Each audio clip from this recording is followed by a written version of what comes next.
Namaste, my name is Aparna, and in today's video, I'm going to talk about Bhagavad Gita and the jnana or knowledge of Karma Yoga.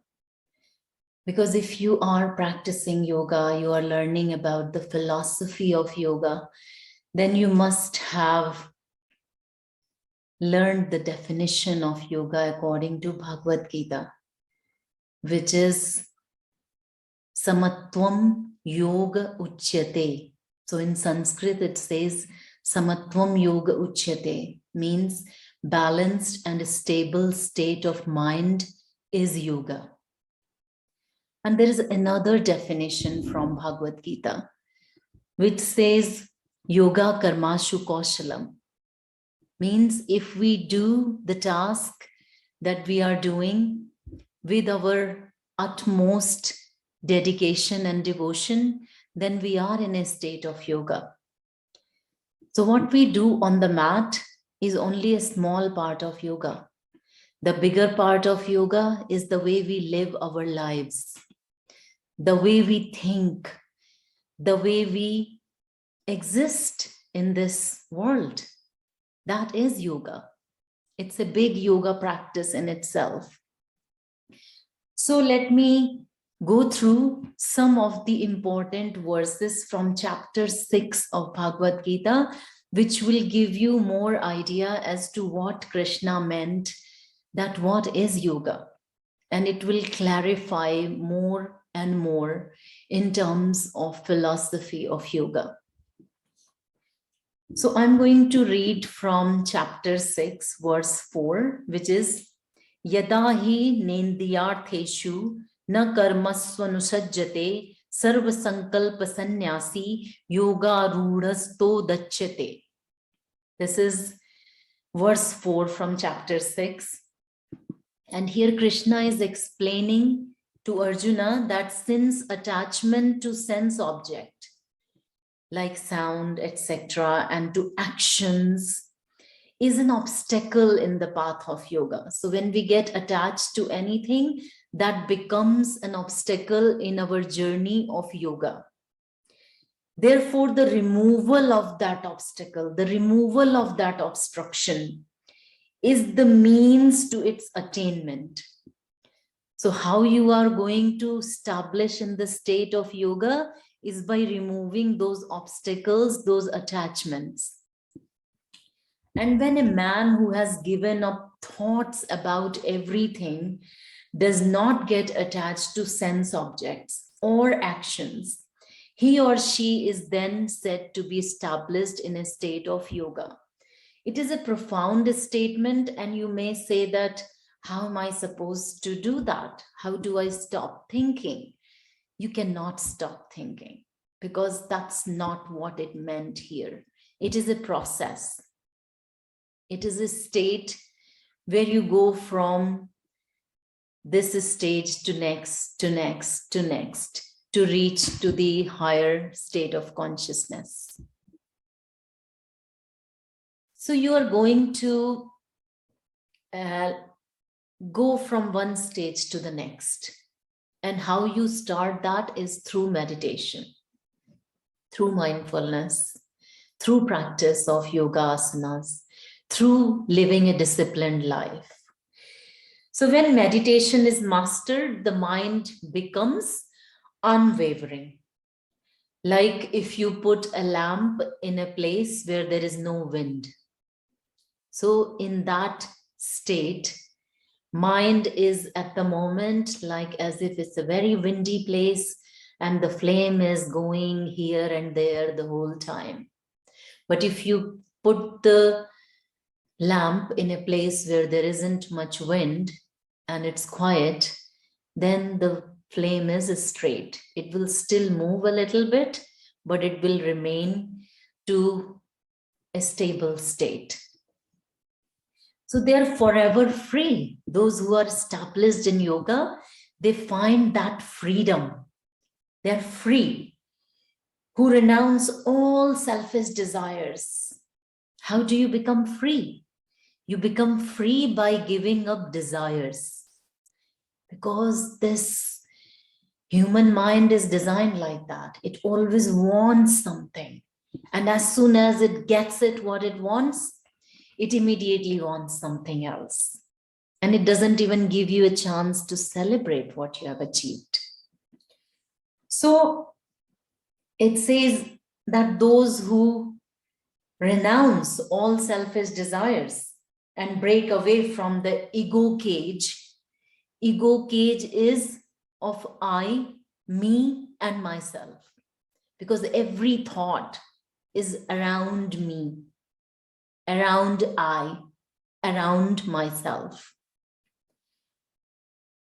Which ego cage of I, me, and myself is stopping to become in union with the Brahman. What is union? Yoga is union. Yoga is union of body, mind, and soul, when they are all in one state.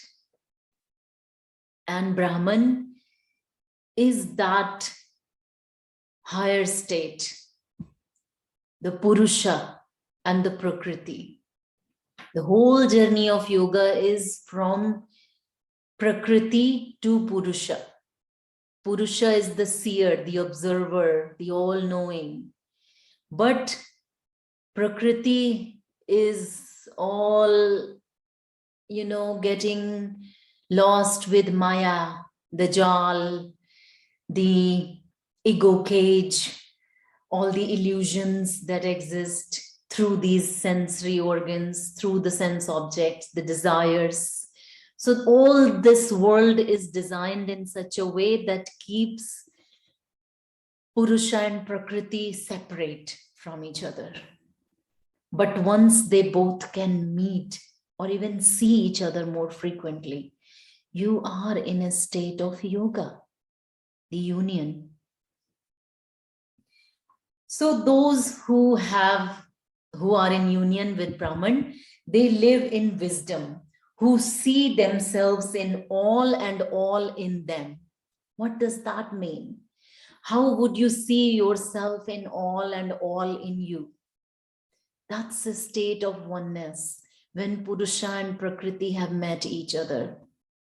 When all the delusions fall away, when all the Maya vanishes, when all desires vanish, when there are minimal thoughts in the mind, that's when that state of oneness is achieved. That I am in you and you are in me. We are not separate. Nothing is separate then. We are all in that state of oneness at that moment when all these delusions fall away. So those people, those yogis, have renounced every selfish desire and sense craving which is tormenting the heart. So when all those cravings are gone, those selfish desires are gone, then we reach to that state of yoga. So the meaning of karma is in the intention. The meaning of karma is in intention. So every action that we do, what is the intention behind it? Why are we doing this action? If we are cooking the food, why we are cooking the food?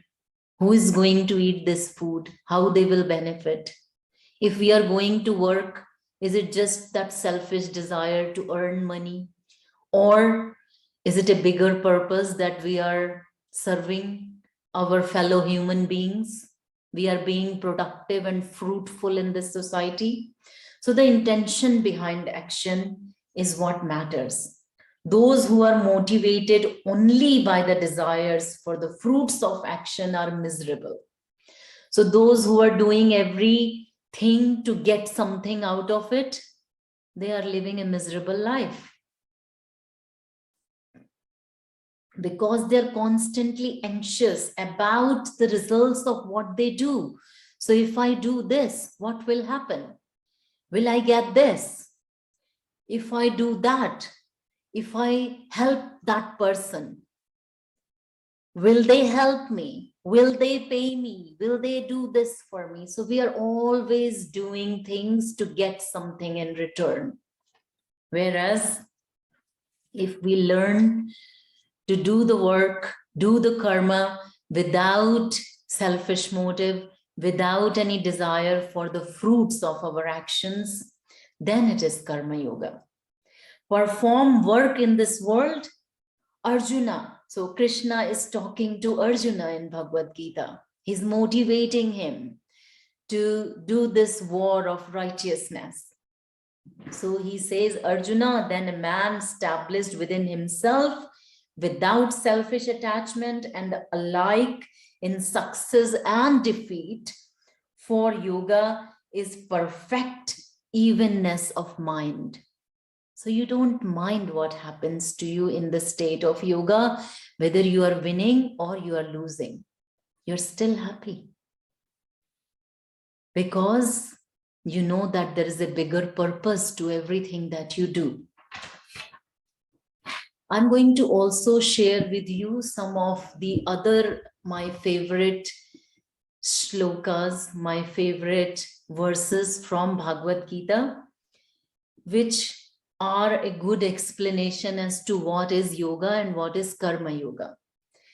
So chapter 6 in Bhagavad Gita, verse 10, is all about dhyana yoga. So chapter 6, if you remember Patanjali's Ashtanga yoga, it is all about those 8 limbs: yama, niyama, asana, pranayam, pratyahara, dharana, and the 7th one is dhyana, and then samadhi. So this whole chapter 6 in Bhagavad Gita is dedicated to dhyana yoga. So in this chapter, Krishna reveals the yoga of meditation and how to practice dhyana yoga. How can you be in a state of dhyana? Dhyana is meditation. So this chapter includes role of action, like how should you be doing your karma when you are preparing for dhyana yoga, when you are going to be in a state of meditation. How to perform duties in devotion, which purifies one's own mind and heightens one's consciousness. So those who are on the path of yoga, those who are doing karma yoga, they still do things. They still live this normal human life, but they perform duties in devotion. And those kind of duties actually purify their mind. And it helps them to reach to the higher state of consciousness. Then the next thing in this chapter is about the obstacles that one faces in the controlling of the mind. Because it's not easy. When you sit down in meditation, you realize that the mind is still running. It's going here, it's going there, it's going in the past, it's going in the future. It's like a yo-yo, going here, there, and I'm sitting there. Body is sitting, mind is not here with the body. So in this chapter, the obstacles are explained. Methods by which one can conquer the mind. So what is it that I should do so that I can be in dhyana yoga, so that I can do the meditation? So verse 1 is Bhagwan Uvach. When we say Bhagwan Uvach, that means it's the Krishna who's talking. Anashrita karma phalam karyam karma karoti cha sasanyasin cha yogi chana niragrina chakriya.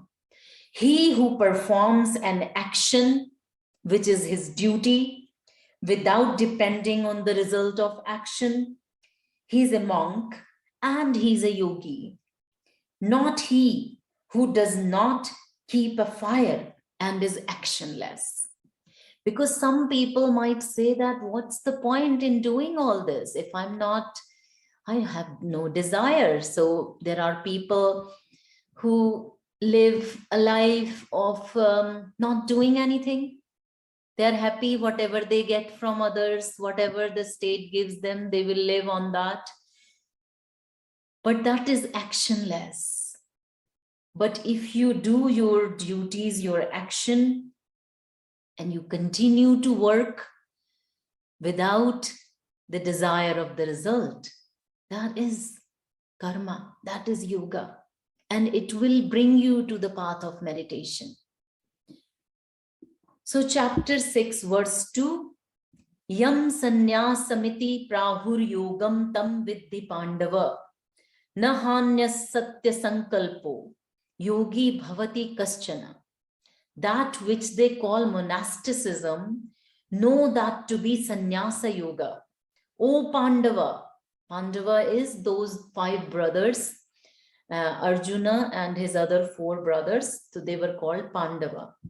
For nobody who has not given up expectations can be a yogi. So here Krishna is giving you another path or another tool to become a yogi, which is giving up expectation.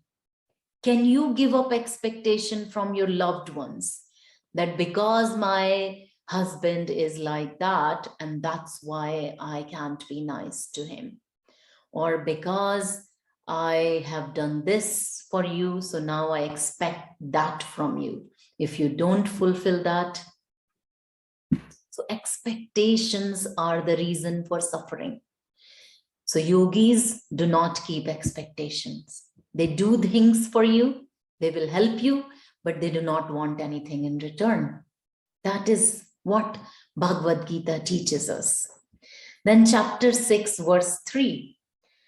Arurukshor munir yogam karma karana muchyate yoga rudhasya tasyeva shamah karana muchyate. For the sage who wishes to ascend to dhyana yoga, action is said to be the means. For that person who he has ascended to dhyana yoga, inaction alone is said to be the means. It might be quite confusing in the beginning, but if you understand the meaning of it, it's very clear. So it says that those who are trying to reach to meditative state, those who are trying to reach to dhyana yoga, action, karma yoga is said to be the path that will lead you to meditation. But those who have reached the state of meditation, inaction alone is said to be the means, because after dhyana it's samadhi. So those who reached the state of dhyana, they don't do anything. They just do meditation, no thinking. They live a pure life, and then the final stage is samadhi. That's why it is said to be so hard. Then the next one is karmanye vadhikaraste ma phaleshu kadachana ma karma phala heturbhumo te sangot sattva karmani. You have a right to perform your prescribed duties. So each one of us are designated a job to look after these many children you have, to look after these family members that you have, to go to work and do this for others. So each one of us have a purpose in life and prescribed duties, but you're not entitled to the fruits of your actions. So give up the desire for the fruit.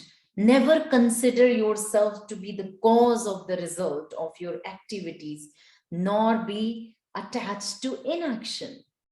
So you do your duties, you do not look for the fruits. You do not have any expectations for what will be the result. And neither you become attached to inaction, nor you become lazy person who does not do anything. I see people who can't even do their normal household work and they are extremely tired. That is tamasic energy. If they go to work, they complain that why do I have to work so many hours? But a yogi is full of energy, full of positivity. They do the work, but they feel more energetic to do more work. That is Bhagavad Gita teaching us the karma that does not make you tired, but the karma that makes you free. So I think this is a start on the journey of yoga. If you understand who is yogi, what is karma yoga, what does Bhagavad Gita teaches us in terms of dhyana yoga, then you are on the path of yoga. May the journey continues. And I wish you all a very best. Namaste.